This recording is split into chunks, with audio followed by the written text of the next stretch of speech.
Good evening, everyone. I hope you all are enjoying the festivities here during Super Bowl week. I think we all can agree that we are in store for a great game and a Super Bowl for the Bucks. And no, I am not just saying that because I have to. But in all seriousness, I am looking forward to the game on Sunday, just like I'm sure the rest of you are.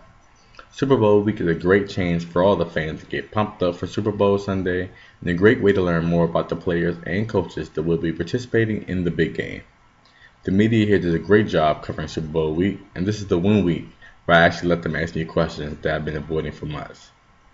But seriously, I look forward to talking to the media every year during Super Bowl week and addressing concerns the fans may have or just questions about what we are doing to constantly improve the game and make it a great, safe, and enjoyable experience for everyone involved. Before I take questions from the media, I would like to address a topic that I know a lot of you all have been hearing a lot about. I know a lot of you may not believe this, but I do watch my fair share of television. Lately, I've been seeing so many reports and so many people talking about how bad of a job the NFL is doing when it comes to concussions and the way we as a league go about protecting our players. So many things have been said about the NFL and what exactly we are doing to help eliminate concussions, and today I plan on answering all your questions on just that. I am not going to sweep things under the rug and try to avoid or not talk about things that the NFL has done wrong in the past regarding concussions and how we handle things. I will be addressing the topic of concussions and discuss how brain injuries are brought up in the NFL, how the NFL did not properly handle these concussions, the impact that these concussions had on the NFL and its players, and what the NFL has done and is still doing to fix and address the concussion problem in football.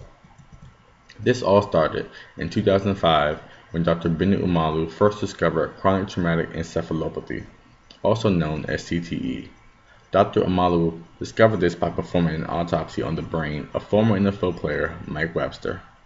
Dr. Omalu discovered serious brain damage to Mike Webster's brain and concluded that this was a result of repetitive hits to the head. Something that can cause serious brain damage is a concussion. A concussion is a traumatic brain injury caused by a hard force directed to the head. This can sometimes cause a temporary impairment of body functions. In other words, a concussion can sometimes cause you to not be able to temporarily move. This was the first autopsy ever performed on the brain of an NFL player, and we owe Dr. Omalu a huge thank you for discovering this groundbreaking information. I would also like to thank Ethan Kelly for the data analysis he did on concussions. In May of 2011, former NFL player Dave Durison died of a self-inflicted gunshot wound to the chest. Durison had complained of memory loss, blurred vision, and headaches months before his suicide and thought he may have CTE. An autopsy on his brain confirmed that he did indeed have CTE. In May of 2012, former NFL player Junior Seau died of a self-inflicted gunshot wound to the chest. The autopsy done on his brain revealed that he too had CTE. These are two very unfortunate cases of two great players committing suicide due to the damage their brains suffered by taking multiple hits to the head in the game of football. I would like to give my condolences to the Seau family as well as the Durison family.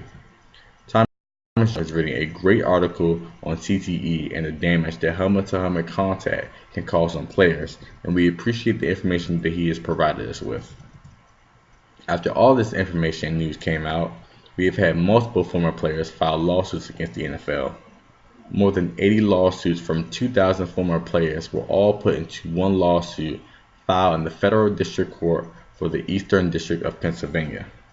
According to lawyer Jay Harris, the complaint was that the NFL covered up and hid long-term effects of concussions and that the NFL failed to implement proper guidelines to decrease the risk of concussions. All these former NFL players claimed that they were suffering from different types of concussions that they all suffered while playing in the NFL. On April of 2015, the NFL reached a settlement with former players and agreed to pay a $675 million to a monetary award fund that would award money to these retired NFL players. We take pride in taking care of our players here at the NFL, both current and past players. We failed these players in the past and have tried to correct our past failures in order to better protect our players from serious brain injuries that these former players have suffered. Unfortunately, we did not have the right rules and policies in place to protect our players the best we could. Arthur Lazarus brought to our attention an incident that happened on the opening day of the 2010-2011 season between the Philadelphia Eagles and the Green Bay Packers. In this game, quarterback Kevin Call was slammed headfirst into the turf, and linebacker Stuart Bradley was hit in the head by a teammate's thigh. Both players clearly were dazed and should have been taken out of the game immediately and not been able to return. Unfortunately, both players were allowed to return to the game shortly after both of them clearly took shots to the head and were in no shape to go back into the game. Both players then ended up missing their games the week after due to the concussion protocol that we had at the time. But the players should have never been allowed to go back into the game in the first place and risk serious injury by continuing to play. This was unacceptable and something that we cannot afford to let happen in our league. We owe it to the players and their families to do our part and protect them from themselves by not allowing them to continue to play the game when they clearly took a shot to the head that has left them dazed. We take concussions and brain injuries very seriously and want to continue to find better ways to protect our players and find out more information on concussions and brain injuries. That is why on March 11, 2013, we announced a major research effort investing $60 million into concussion and brain injury research. We also donated $30 million to the U.S. National Institutes of Health for research into sport-related head injuries. Majority of that money has gone to CTE research specifically. Another portion of that money will go into investigating how concussions lead to long-lasting brain damage and if certain people are more susceptible than others. Thank you to Emily Underwood, who wrote a great piece on how we are taking initiative to conduct brain injury research. We have also made rule changes to help limit concussions and brain injuries. One of these rule changes is the helmet rule change we put into place last season. This new helmet rule calls for a 15-yard penalty if a player lowers his head and initiates contact with his helmet against his opponent. A player can also be ejected or later fined based on the severity of the hit. We held educational sessions, webinars, and conference calls with members of all 32 teams on May 16th and May 17th of 2018 to ensure that everyone understood this new rule. I understand that many players did not like this rule due to the fact that it required many of them to change the way they tackle. But this is something that needed to be done and put in place in order to prevent helmet-to-helmet hits and to limit the amount of concussions that players receive while playing the game of football. Thank you to Forbes and to writer Lee Steinberg for his article written on our new helmet rule. The main purpose for creating this new rule change was to lower the amount of concussions in the NFL, and we did just that. After our new helmet rule, concussions in the NFL dropped by nearly 30%. Concussion cases dropped from 190 to 135, which is a 29% decrease. We still have some work to do, and we need to get the amount of concussion cases dropped down even further. But we are definitely headed in the right direction. Thank you to France24 for the article written on our drops in concussion cases after our new helmet rule change. Despite the recent drops in concussions, I understand that some parents and family members are still concerned about letting their children play football. I was reading an article the other day on CNN by Kelly Wallace. She was talking to multiple parents and getting their takes on how they feel about their children playing football. Many of them were aware that concussions have dropped in the NFL dramatically, but many of them still felt like the risk of brain injuries and concussions were still very high. Recently, other members of my staff and I have been talking with many parents in order to get their opinions on what we can do to make the league more safer for them to allow their children to play football. With all the recent media coverage of concussions, brain injuries, and all of the lawsuits filed against the NFL, many parents have taken their children out of college football. Some of these college football players have made the decision themselves to no longer play football. I talked to a former college football player by the name of Jeffrey, who told me that he no longer wanted to play football anymore because he did not want to risk getting seriously hurt and possibly suffer damage to his brain from all of the hits to the head that he has taken over the years. I have also talked to other former college football players, like a young man by the name of Lahis, who told me that he understands that football is a dangerous sport, but it is just as dangerous as hockey, horseback riding, or riding a bike, and there is always a possibility of getting hurt. As a parent, I definitely understand the concern, and I know that parents and family members just want to keep their children safe. We are right with the parents and want to do the exact same thing. We want to keep all of our players as safe as possible and are constantly making changes to make the game safer.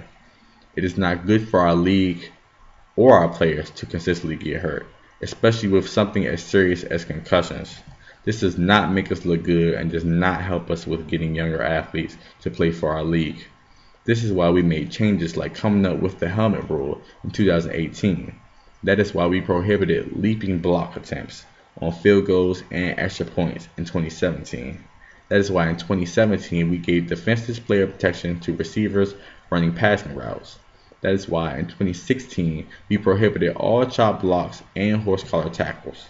We understood that many concussions and helmet-to-helmet plays took place during kickoffs, so we made an effort to increase touchbacks by moving the kickoff from the 20-yard line to the 25-yard line in 2016. In 2015, we prohibited defenders from pushing teammates on the line of scrimmage, and in 2014, we prohibited blockers from rolling up on the side of a defender's leg. Thank you to our Play Smart, Play Safe Foundation for highlighting all of our rule changes over the past decade. In closing, we here at the NFL own up to our mistakes and are deeply apologetic for not having the proper rules and policies in place in order to best protect our players in the past. We have learned from these past mistakes and have continued to make our league better and safer because of those past mistakes. We understand why parents have not been wanting their children to play the game of football anymore due to all the concerns around concussions and brain injuries. We at the NFL can assure parents that we have addressed these past concerns and are still continuing to work on better ways to make our game safer for your children. The NFL wants nothing more than to keep its players safe and make the game as safe as possible. We are putting money into concussion research as well as brain injury research to learn more ways to avoid these things from happening.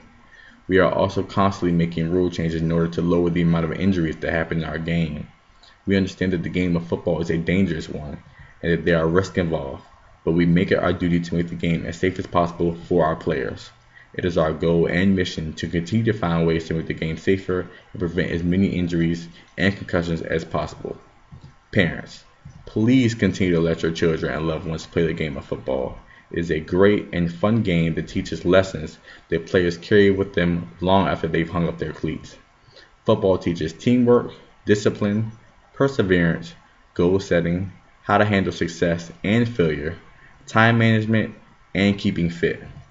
I urge parents and family members to continue to let their children play the game of football, and we here at the NFL will continue to do our part to keep your children and our players as safe as possible. I thank you all for your time, and I hope you all enjoy the game this coming Sunday.